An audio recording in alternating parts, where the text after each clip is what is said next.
बीवियां फलों जैसी होती हैं, कोई आम जैसी मीठी, कोई केले के दरख्त जैसी ऊंची, कोई सेब जैसी सुर्ख, कोई स्ट्रॉबेरी जैसी रस भरी, कोई पपीते जैसी गरम, कोई संतर जैसी खट्टी मीठी, कोई अमरूद जैसी मजेदार और कोई तो अंगूर जैसी नशीली। मसला तो मर्दों में है, नालायकों को तो फ्रूट चाट ही चाहिए, और वो भी मिक्स वाली। एक पठान आम के दरख्त पर चढ़ गया। आम के दरख्त पर एक बंदर बैठा हुआ था। बंदर बोला, तुम आम के दरख्त पर क्यों चढ़े हो? पठान बोला, अमरूद खाने के लिए। बंदर बोला, कर दी ना पठानों वाली बात, ये तो आम का दरख्त है। पठान बोला, कर दी ना जानवरों वाली बात, हम अमरूद अपने साथ लाया है।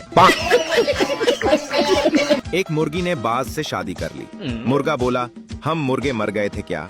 मुर्गी बोली, नहीं, मैं तो तुमसे शादी करना चाहती थी, मगर माँ बाप की ख्वाहिश थी कि लड़का एयरफोर्स में हो।